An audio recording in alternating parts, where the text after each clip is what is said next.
una vez más. Gracias por acompañarnos.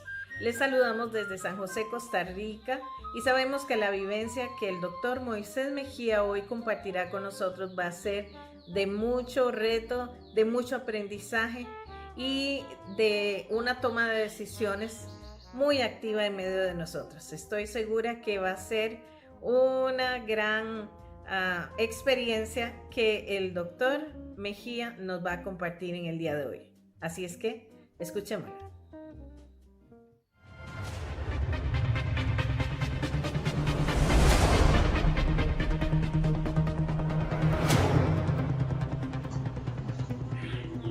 Saludos desde Costa Rica, Moisés Mejía. ¿Qué tal? ¿Cómo estamos por allá en Guatemala? Muy bien, es un privilegio saludarte, Ruth, y saludar a Isaac y la comunidad a propósito por este medio. Qué privilegio para mí estar con ustedes compartiendo desde la ciudad de Guatemala, donde el Señor me tiene sirviendo al reino y compartiendo con ustedes por este medio y desde este lugar. Así que saludos y bendiciones.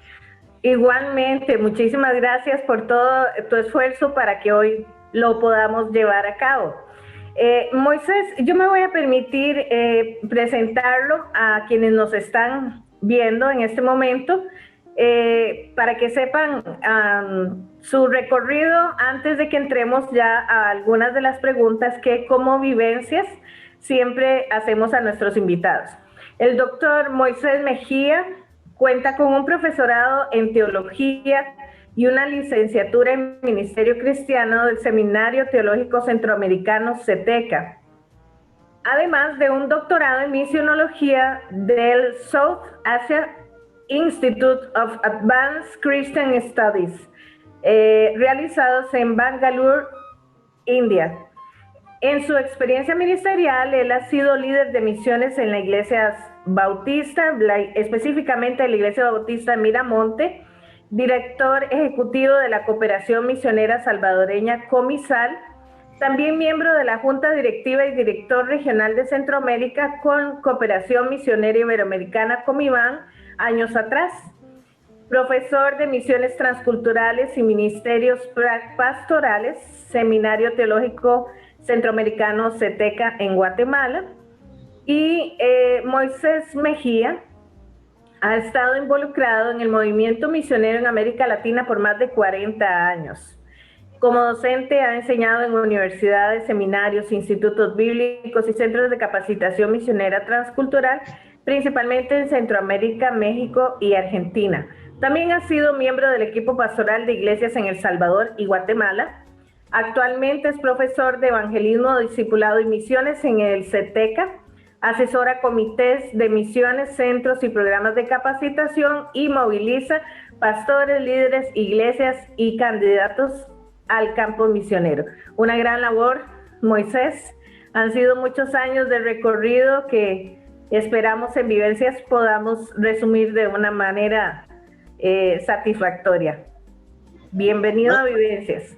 No, gracias. La gracia del Señor ha sobreabundado en mi vida y en la vida de mi familia y también en la vida de las iglesias que han sostenido mi vida, familia y ministerio. Así que, y también pues Costa Rica debería de haberse mencionado, muchos otros países que han influido en mi vida, y Costa Rica ha estado muy cerca cuando he estado con ustedes ahí en las capacitaciones, con FEDEMEC y los encuentros centroamericanos. Siempre las delegaciones TICAS Pura Vida me han alegrado mi vida y mi corazón también. Así que un saludo a las congregaciones, a la congregación y a los hermanos y amigos que nos escuchan.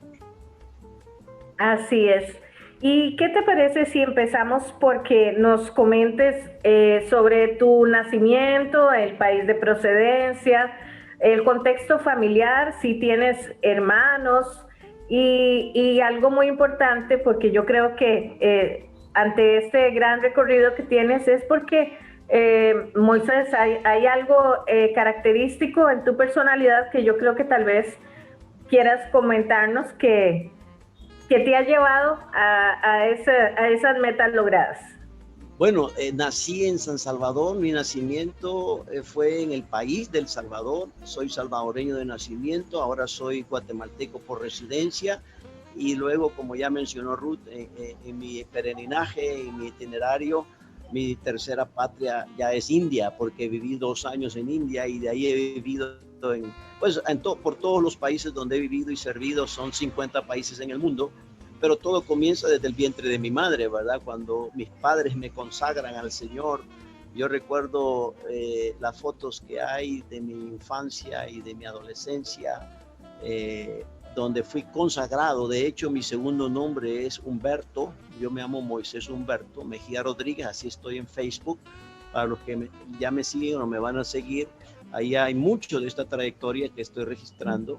Y mi segundo nombre es la herencia de un tío abuelo, un misionero aquí en El Salvador. Yo heredé mucho y crecí y bebí las penas de la misión transcultural y la misión integral.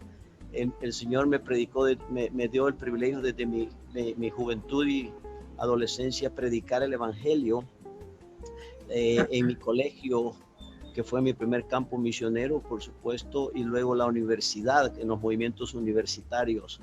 Fui entrenado en la Cruzada Estudiantil y Profesional para Cristo, y con ese movimiento de joven apasionado por el Evangelio y la cristianización, recuerdo que hacíamos 3 votos en esa época. El primer voto era amar a Dios y amar a mi familia, sobre todas las cosas en primer lugar.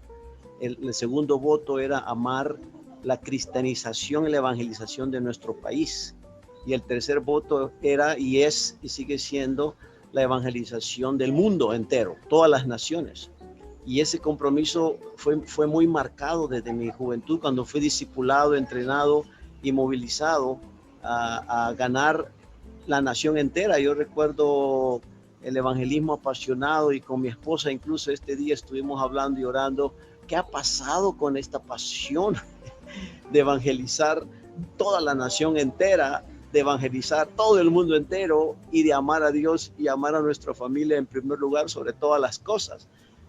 Eso marcó mi vida bastante, siendo educado, formado en iglesias donde fui bautizado en una iglesia centroamericana, Misión Centroamericana, Iglesia Nazaret, que es mi iglesia madre, la iglesia que me ha sostenido y me sigue sosteniendo desde que salí de soltero, primero a los campos misioneros y luego ya casado. Pero bueno, son etapas muy desafiantes. Perdona, ¿tienes más hermanos?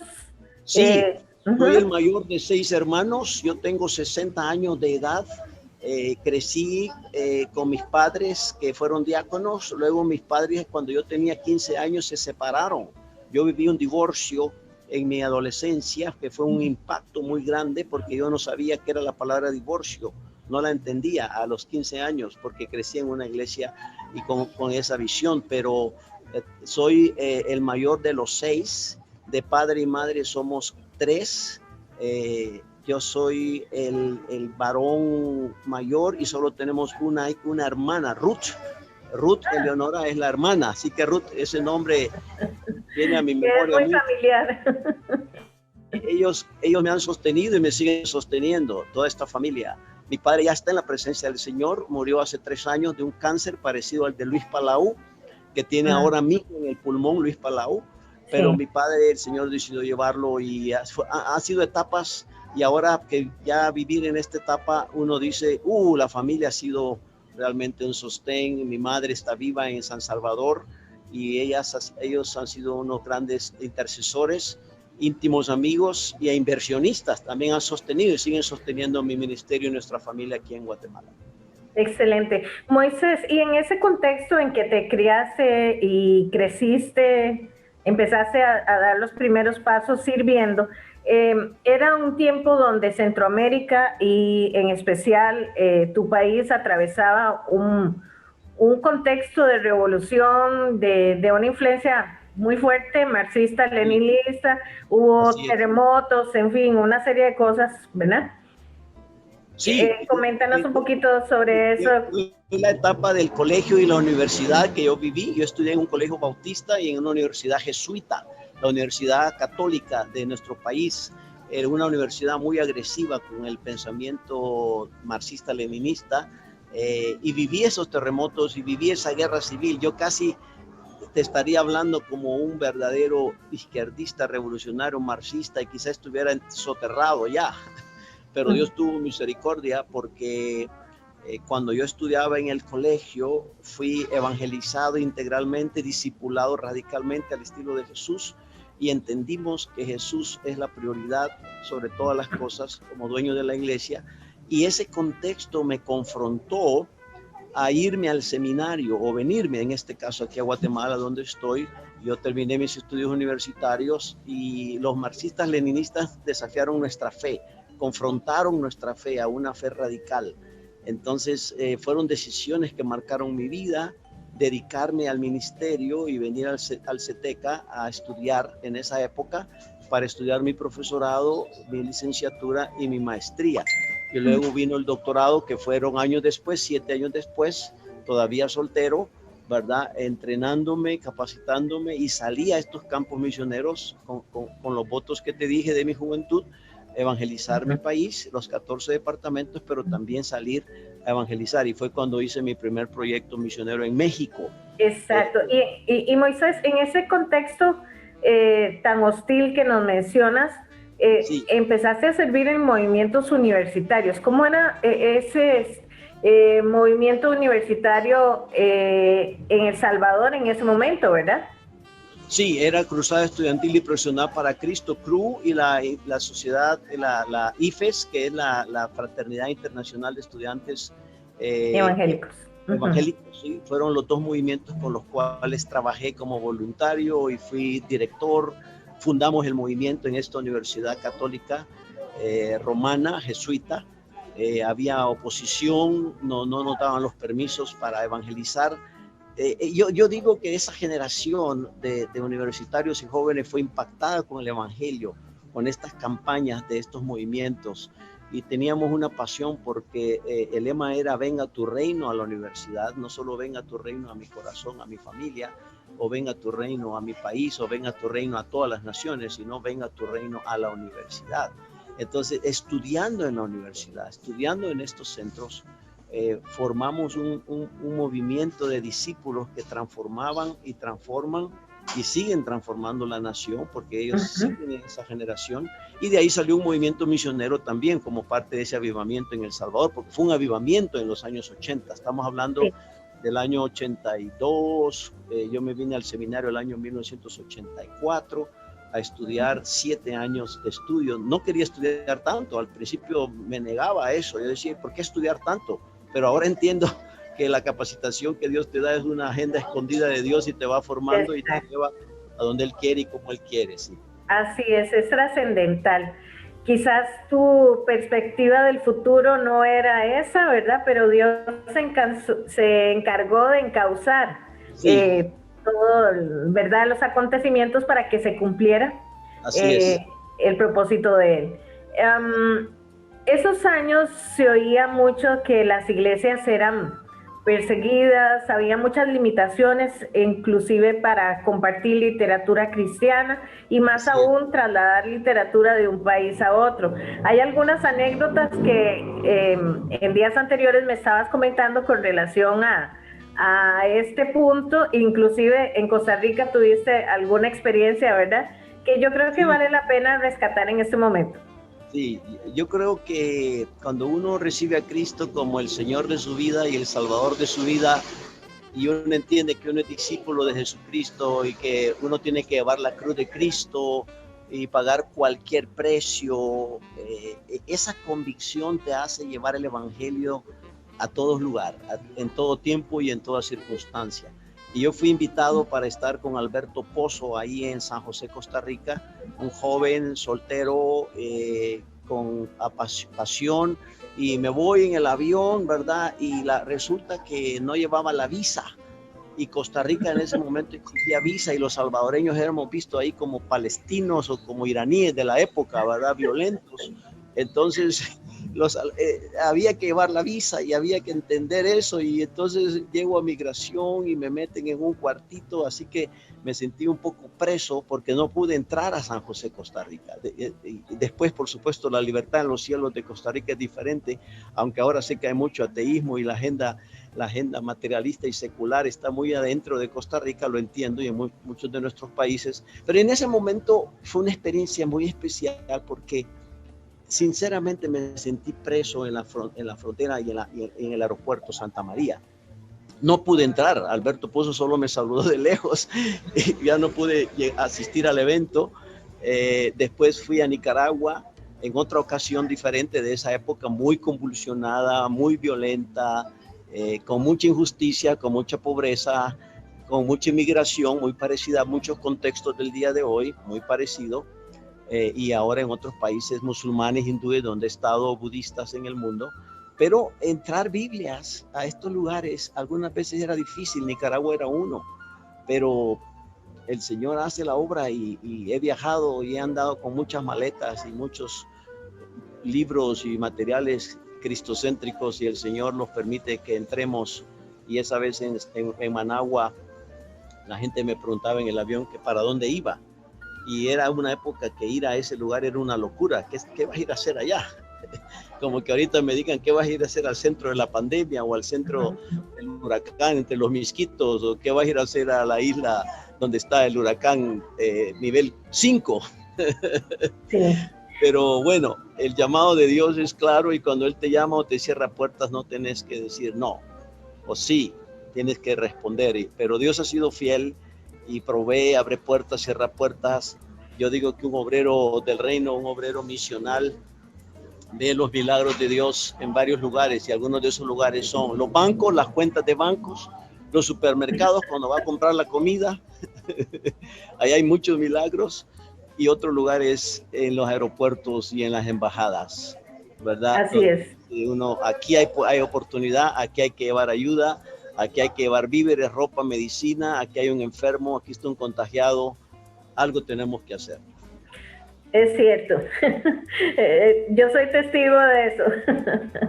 Mira, Moisés, una cosita, cuando estabas hablando de este tiempo tan difícil a nivel de Centroamérica, el servicio de Dios para ese tiempo, y sobre todo, cómo era la dinámica en el servicio entre la juventud versus lo que muchas veces ahora pues no vemos o carecemos o que quisiéramos ver, porque aquellos que vivimos intensamente en esa generación de los años 80, cuando salíamos a evangelizar a plazas públicas, cuando lo hacíamos en colegios, en universidades, sí, donde quiera, ¿qué crees tú? Y perdón porque tal vez esta pregunta no estaba prevista, pero surge la incógnita. ¿Qué crees tú que ha sucedido y qué tiene que suceder para volver a vivir eso? Sí, bueno, creo que el amor al dinero, el amor al placer y el amor a uno mismo son los tres grandes males y los tres grandes enemigos que están en la sociedad y que han entrado al corazón de la mente posmoderna del día de hoy. Y creo que son los tres grandes enemigos que la iglesia y todo cristiano va a enfrentar y está enfrentando: la inmoralidad, el amor al placer, el amor a uno mismo. Yo digo que esto tiene que ver mucho con estos ídolos, ¿verdad?, que se han levantado. El amor al dinero es injusticia en este mundo. Y Pablo se lo dijo a Timoteo, y creo que el Señor nos lo dice a nosotros. Hemos perdido la pasión y el amor a Dios y el primer amor, lamentablemente. Y la iglesia se ha dejado engañar, y los cristianos creo que estamos desenfocados, y Satanás es muy sutil y él sabe que pronto terminará esto con el reino de Dios, que se establecerá en justicia y paz en la tierra, y que Jesús viene de nuevo por segunda vez a rescatar a sus hijos y a darles las promesas que le ha prometido. ¿Cómo volver a esto? Yo creo que la iglesia, y me refiero a iglesia, me refiero a todos los cristianos, a los discípulos de Cristo, ¿no? A los seguidores de Cristo en cualquier lugar, en cualquier parte del mundo. Somos más de 45,000 denominaciones evangélicas en el mundo, y quizás somos un 35% cristianos, y hay de todo en la viña del Señor. Pero tu pregunta, ¿cómo volver a esta pasión? Creo que Segunda de Crónicas 7:14 nos dice la respuesta: si mi pueblo se humillare. Creo que tenemos que volver a un quebrantamiento y a un reconocimiento que le estamos quitando el lugar a Dios y queremos sustituir la obra del Espíritu Santo, y nosotros queremos hacerlo.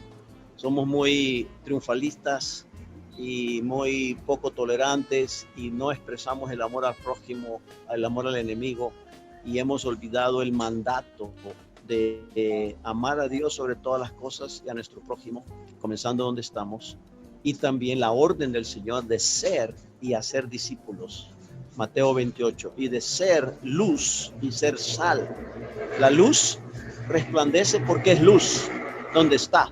Entonces hemos perdido el sabor de la sal, hemos perdido la identidad de ser agentes del reino, de ser embajadores de Cristo, y como iglesia tenemos que confesar y confesarnos unos a otros nuestras faltas, reconocer en qué hemos fallado y con nuestro liderazgo rendir cuentas y volver a una pasión nueva del Evangelio, que es la cruz de Cristo, la tumba de Cristo vacía, su segunda venida, y también el arrepentimiento y la conversión al Evangelio.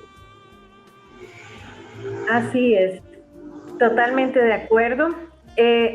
Volviendo al recorrido que nos estabas haciendo, te encontrabas en el CETECA preparándote como teólogo, tenías algunas perspectivas en el servicio del Señor, ya estabas activo sirviendo, pero Dios traza una nueva perspectiva en tu vida y es un llamado misionero. ¿Cómo fue ese llamado hacia las naciones de la tierra y qué implicó a nivel de los planes personales que tenías y cómo se cuadraron? Bueno, ese llamado fue en la primera conferencia misionera de mi iglesia local. Hace unos, casi van a ser unos 40 años y más.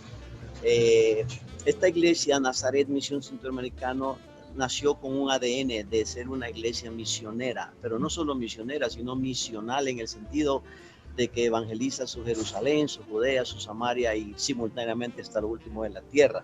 Y yo crecí en ese ADN, vienen líderes de la India en esa conferencia, hacen un llamado a Asia, el continente menos cristiano de la tierra.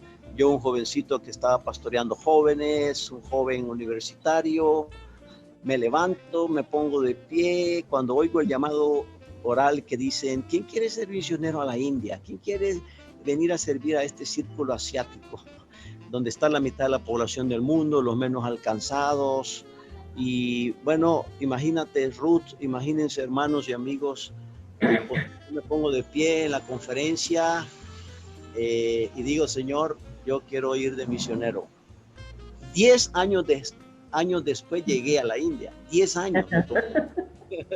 Porque gracias a Dios tuve mentores y pastores, mis pastores de esa época, René Zapata, Luis Bush, mentores como Bill Taylor, que ama mucho Costa Rica, y grandes líderes de esa época cuidaron mi vida, cuidaron mi ministerio, me apoyaron. Yo creo mucho en el mentoreo, en un discipulado personalizado, acompañamiento. Así y me animaron a terminar mis estudios, a prepararme en el seminario, y a través de la Alianza Evangélica Mundial llega una beca, una carta a mis manos, y después de mi maestría dice, quisieras hacer estudios, tener un trabajo misionero en Singapur, Corea, varios países de Asia, pero entre líneas estaba India en la carta. Entonces cuando yo vi India, me pegué y subrayé y dije, ahí está mi llamado. Fueron 2 años de estudio en la India. Dios me permitió hacer un doctorado allá, terminar estudios, tener experiencias misioneras. Y al terminar de graduarme en India, la pregunta era, ¿me quedo aquí en el campo misionero, soltero? ¿Qué hago? ¿Qué sigo? Bueno, y sigue una etapa también muy relevante, que fue conocer a tu esposa, ¿verdad? Astrid, ¿verdad? Astrid. Es su nombre. Ella también tenía un llamado misionero. Tiene un llamado misionero. Estuvieron, mientras estabas en la India, ella en España, y bueno, ya nos vas a contar esa parte de la historia, pero también aunado a ese evento que empezó ahora ya con una perspectiva en conjunto, ¿cómo resumirías tu tiempo en Asia y esas experiencias ya u otra cultura, ya una misión transcultural. Sí, ese fue un choque cultural, transcultural, intercultural, ¿verdad? Porque viví 2 años ahí en esa región, estuve no solo en India, estuve también en Nepal, en Sri Lanka, viviendo en el mundo hindú, conociendo la esfera hindú, la esfera musulmana y la esfera budista, que es la que precisamente estoy invirtiendo mucho ahora en estos meses, capacitando la fuerza misionera hacia esos lugares, en cooperación con muchos movimientos misioneros aquí en Iberoamérica, ¿verdad? Que por años he estado trabajando en Comibam. Esa experiencia, Ruth, marcó mucho mi vida porque fue vivir en los templos hindúes, vivir en los templos musulmanes y vivir en las mezquitas y vivir en templos budistas y vivir en el país más cultural de la tierra. Por cierto, es el corazón de los no alcanzados ahora mismo, India, China, Tíbet y todo el círculo asiático hacia Malasia, Indonesia. Ahí están las poblaciones menos alcanzadas, y de los 6,000 pueblos no alcanzados de la tierra, pues unos 3,000 son musulmanes, pero hay más después hindúes y budistas, también grupos animistas. Entonces pude ver, quizá entender un poquito a Pablo cuando entró al templo en Atenas y arder por el politeísmo, en este caso panteísmo o ateísmo, agnosticismo en muchos, que ahora lo vemos a nivel global, ¿verdad? O a nivel local. Aquí los tenemos aquí cerca y allá y más allá. Entonces fue una experiencia que realmente me desafió porque hice estudios, escribí una tesis en inglés sobre la capacitación misionera transcultural, fueron lecciones de Asia para América Latina, y luego la he contextualizado y regresé en el año de 1994 y hasta la fecha he estado aplicando lo que aprendí allá y contextualizar. Pero como ya tú me anticipaste, la historia más emocionante también fue venirme a casar en el año 2001. Porque, porque ella se encontraba en España, ¿verdad? Mientras estabas en la India. Así es, y ella regresó a Guatemala, aquí nos volvimos a ver, yo la conocí en los tiempos juveniles también, pero fue un reencuentro, y hace casi 20 años nos casamos y tenemos una quinceañera que nació en El Salvador, es Astrid Marie. Ahí verán las fotos, espero que se las coloquen los que estén editando esta entrevista para que vean mi familia o la vean en las redes. Sí. Claro que sí. Entonces ambos se encuentran, se casan e inician un camino juntos. Sí. Y empiezan a servir en México, en España, en Brasil. Ya como familia, ¿cómo nos comentas de estos 20 años como matrimonio sirviendo al Señor en diferentes culturas y en esos países que sí, no sé desde cuándo ya de vuelta están en Guatemala, pero sí, siempre con la perspectiva transcultural? Desde El Salvador nos casamos biculturalmente, una boda en El Salvador, una boda en Guatemala, cerca de la frontera, porque dos familias uniéndonos, una comiendo pupusas salvadoreñas y otra comida típica guatemalteca, ¿verdad? Con buenos tamales. Así que nos juntamos y comenzamos a servir en nuestra iglesia, Nazaret, la Iglesia Bautista Miramonte, Agencia Misionera Mies, la agencia misionera donde serví como director también.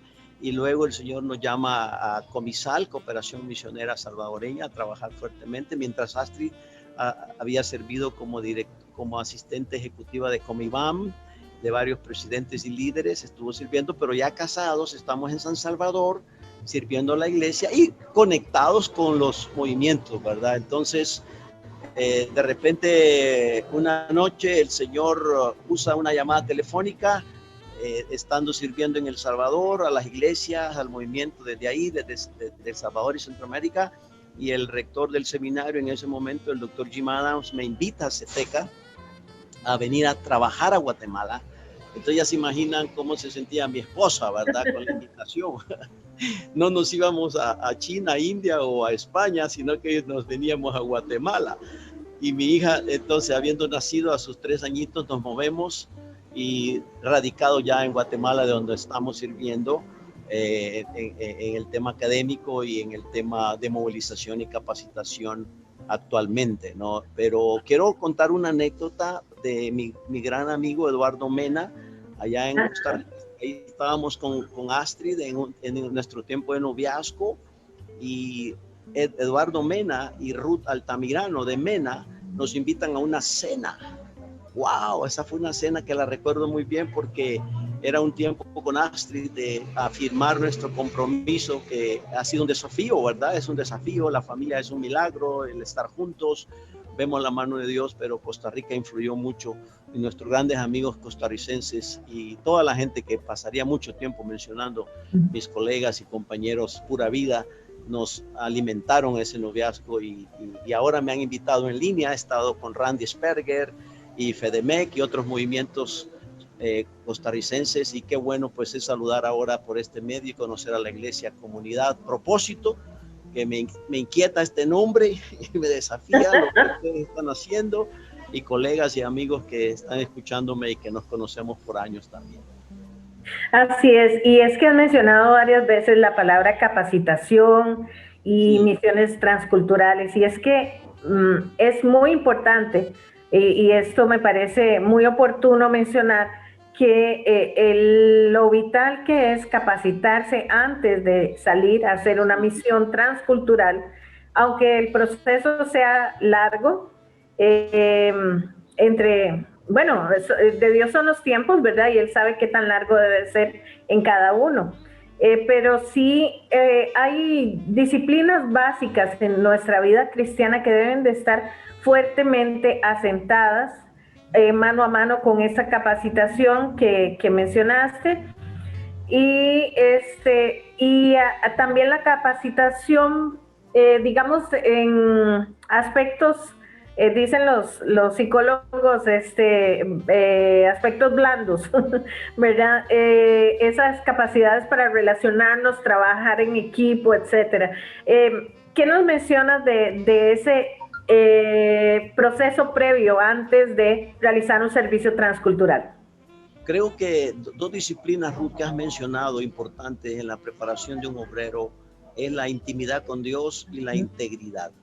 Intimidad con Dios, tu relación con Dios, cultivarla, mantenerla en medio de cualquier circunstancia, aprender, y creo que te lo mencioné y está escrito en los documentos que algunos van a recibir. El 60% de la capacitación de un obrero, de un siervo, de un discípulo de Cristo es en su hogar, en su casa. Es como los 30 años que Jesús aprendió muchas cosas como hijo y adolescente y como un hombre, para que después de 30 años haga un trabajo de 3 años. Es interesante ese modelo.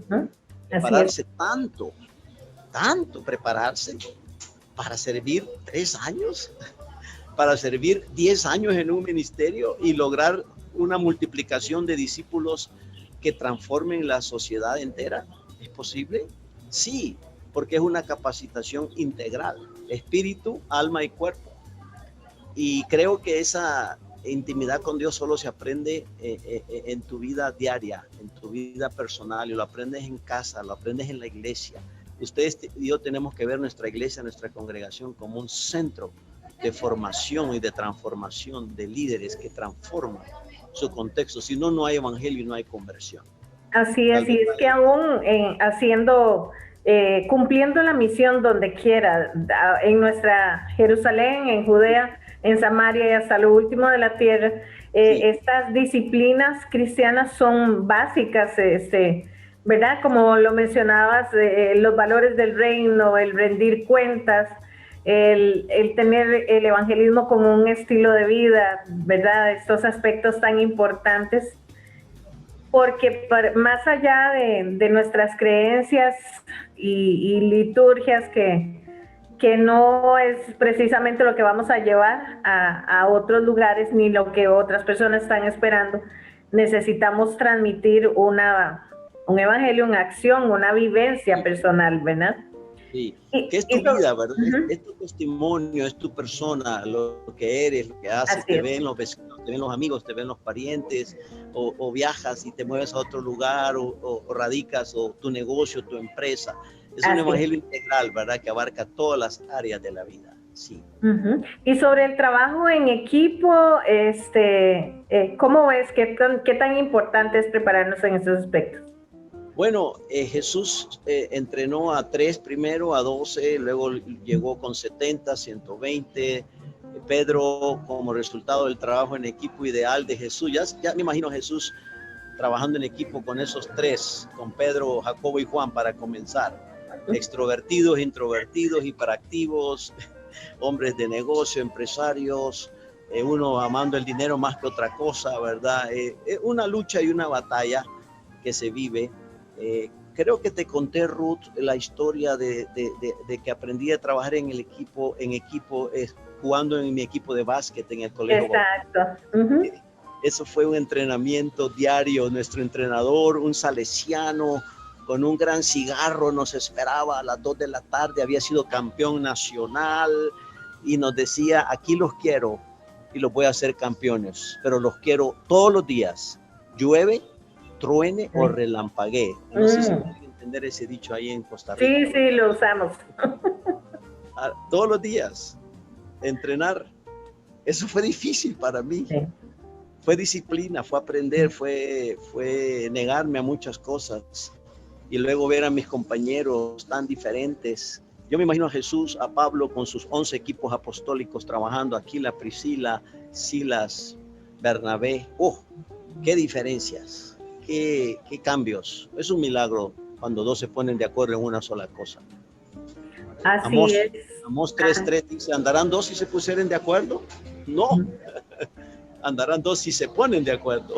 Y cordón de 3 dobleces no se rompe fácilmente. Entonces, creo que hay que ver al Padre, al Hijo, al Espíritu Santo trabajando juntos. Es un milagro de Dios que nos enseña y tenemos que aprender a hacer cosas juntos y en armonía para que el mundo crea que Cristo ha venido a la tierra. En los años 80 inició la labor, el reto de que Latinoamérica pudiese enviar, ya no solamente ser campo receptor de misiones, sino enviador. Con el Congreso Misionero Iberoamericano, ¿verdad? En Comibán en el año 87 en Brasil, sí. Pues ahí se lanzó y ya desde antes venían actuando con conferencias misioneras y como movilizando, empezando como cuando vas a sembrar una planta y empiezas a mover la tierra, ¿verdad? Y en medio de ese contexto empezó también un reto de cómo realizar misiones de diferentes maneras, y una de esas es con servicio bivocacional. ¿Qué nos cuentas de eso? Porque tal vez muchos de los que nos están escuchando nunca se han puesto a pensar en ese aspecto. Tal vez es una herramienta que hoy por hoy la podemos llevar a cabo de diferentes maneras y de una manera muy estratégica, muy buena. Y hay muchos que ya están sirviendo desde hace tantas décadas a través de esa las misión. Misiones biocupacionales creo que son una respuesta a la realidad y al contexto local que vivimos. Vivimos en un mundo local aquí, pero también en un mundo global, allá y más allá. Y hoy en casi 8 mil millones, o sea, 8 billones de seres humanos, creemos que nos falta o hace falta que el evangelio llegue quizás a un 30% de la población o un 25%, depende cómo lo evaluemos. Pero este movimiento desde el inicio ha sido estratégico. Por ejemplo, Abraham en el Antiguo Testamento es un hombre con mucha riqueza, con muchos recursos, y Dios lo usa para bendecir a todas las naciones, ¿verdad? Y deja su casa, su tierra y su parentela y sale. Pero sale con su ganado, sale con lo que tiene. Moisés, Isaías, los grandes siervos de Dios. ¿Qué les pide Dios? Lo que tienes. Y creo que Dios está demandando y está pidiendo de nosotros lo que no le hemos dado todavía, lo que no le hemos entregado. Y los hombres de negocio, los empresarios, un hombre, una mujer, un joven, un niño que sirve donde está, con su vocación, de lo que sea, dones sobrenaturales del Espíritu Santo, pero también sus talentos, también sus dones, los talentos naturales, ¿verdad? La ciencia, y su conocimiento, su carrera. Y su carrera. Entonces, yo creo que hoy en día la evangelización del mundo se está dando mucho a través de esta estrategia que Dios ha dado, que es la estrategia de negocios y misión. Empresas misioneras, hombres de negocio, mujeres con sus carreras, como profesiones, ¿verdad? Estudiantes, turistas. Cuando yo veo en nuestros países la fuerza agrícola, la fuerza tecnológica, hay un potencial tan grande porque el Señor nos ha dado toda la tierra para administrarla. Y me hace recordar, Ruth, cuando yo te conocí en esa época, cuando estabas en España, porque el movimiento misionero nació con dos amores, dos amoríos, el amor a España y el amor al mundo musulmán. Sí. En esa época, una fuerte movilización. Ahora hay fuerza hacia las etnias, la traducción de la Biblia, el movimiento migratorio. Bueno, hay muchas tendencias y tensiones en el movimiento misional actual, pero es interesante cómo Dios levantó fuerza hacia España y sigue levantando. Sí. Y Dios está usando esos diferentes profesiones, negocios, vocaciones, servicios de diferentes maneras, y Dios ha puesto sus agentes en los colegios, en las empresas, como tú dices, para nuestra Jerusalén, la ciudad, el pueblo, la aldea, la comunidad, y simultáneamente hasta lo último de la tierra. Así es, porque ellos tienen que saber. Recuerdo la canción de Steve Green que escuchábamos por aquellas décadas de los 80. Sí. Tienen que saber, ¿verdad? Y sí, es vivir una vida natural en medio de nuestras profesiones y ser luz y arder en medio de ellos. Moisés, ya el tiempo se nos va acabando y hay dos retos que me gustaría que nos dejaras. ¿Cuál es el reto que dejas hoy a jóvenes, mujeres, hombres, niños, ancianos que nos están viendo sobre la tarea restante, cómo involucrarse, cómo asumir con responsabilidad y visión para establecer el reino de los cielos en esta tierra? Y luego el segundo reto, que sería un mensaje final para los que nos ven y quizás están en un proceso de decisión o se han planteado: a mí me gustaría dar un paso, creer y experimentar por mí mismo esa vida y esas experiencias, esas aventuras, esa vida en abundancia que dicen que se puede tener. Bueno, el primer reto que quiero dejar tiene que ver con la identidad, quiénes somos. Es importante que cada uno de nosotros, como hijos de Dios, discípulos de Cristo, seguidores del reino, como agentes de su reino, saber que somos polvo y al polvo volveremos, somos frágiles, y que sabemos que delante de Dios Él nos restaura, Él nos renueva, y es importante no perder esa identidad y no dejarnos diluir por un mundo que apasiona intereses, decisiones, relaciones. Muchas veces hay relaciones, personas, cosas que distorsionan esa identidad de ser siervos, de ser obedientes a la voluntad de Dios. Y eso implica muchas veces negarnos a nosotros mismos, pagar un precio, decir no a muchas cosas y obedecer la palabra. Entonces mi primer reto tiene que ver con la identidad de quiénes somos. El segundo reto y desafío que les dejo a mis amados hermanos aquí que están escuchando, hermanas, jóvenes, niños, líderes, ancianos, queridos, que tanto amamos, es el reto de cumplir la misión. ¿Cuál es la misión que Dios nos ha dado? Ser y hacer discípulos de Jesucristo aquí, allá y más allá. Ser luz y sal. Si no hay impacto, si no hay cambio, si no hay influencia y no somos honestos y transparentes con eso, creo que estamos perdiendo mucho ese valor. Y cuidado, hermanos, con el amor al dinero, el amor al placer y el amor a uno mismo. Estos son grandes ídolos que hay que destronar y arrancar de nuestro corazón y nuestra mente y desprendernos y decirle al Señor: heme aquí, una vez más, en este momento donde tú estás. Y quiero decirte que a lo mejor has escuchado esta palabra y no tienes a Cristo en tu corazón como el Señor y el Salvador de tu vida. Señor y Salvador de mi vida. Cuando Cristo le dijo al ladrón: hoy estarás conmigo en el paraíso. Estoy seguro de que si muero, estoy en la presencia de Dios, donde estoy viviendo ahora. Esa seguridad solo te la da el Señor Jesucristo, quien dio su vida por mí y por ti, y que nos va a usar aquí. Y aunque mueran, dice la palabra, matan el cuerpo, pero no matan el alma, porque creo que nos espera un desafío ante una agenda globalista, una agenda anti Dios, anticristo, antirreino muy fuerte.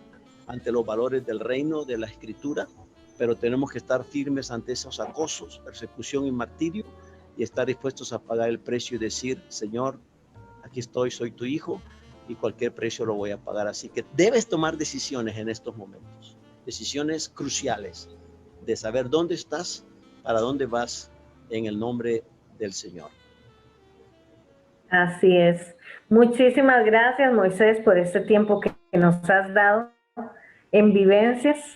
Sé que hay muchísimo más que podrías compartir y el tiempo se nos acaba, pero muchas gracias por tu esfuerzo, gracias por darnos este poquito de recorrido de todo lo mucho que has tenido que andar en estos 40 años. Y pues te esperamos por Costa Rica cuando gustes. Ya ahora ya no se pide visa, ¿verdad? Ahora con este huracán y con esta pandemia y con estas guerras o la agenda de los primeros o principios de dolores que vamos a experimentar, nos vamos a tener que unir como nunca antes. Yo creo que es una agenda de unidad, de cooperación, como nunca antes, y pues disfrutaremos lo que Dios nos da. Un abrazo a cada uno de ustedes, espero verles pronto y conectarlos con otras iglesias, y bendiciones al pastor de Comunidad Propósito, que tengo el privilegio de un abrazo a Estuardo y a la congregación y a los amigos, colegas y consiervos. Que la gracia del Señor Jesucristo, el amor del Padre y la comunión del Espíritu Santo esté con cada uno de ustedes. Les amamos, gracias por el sostén y el apoyo que son para el movimiento misionero y los obreros que el Señor ha levantado, que ya son más de 26,000 misioneros iberoamericanos alrededor del mundo. Y tú, Ruth, eras una de las pioneras, ¿te acuerdas? Sí. Así que mira, la semilla sembrada trajo fruto. Amén. Y seguirá dando mucho fruto. Hay mucho todavía por hacer, ¿verdad? Qué bueno, Moisés. Pues entonces nos vemos hasta la próxima y que Dios te bendiga. Un abrazo, bendiciones, Dios les guarde, que tengan un buen día y hasta luego. Hasta luego.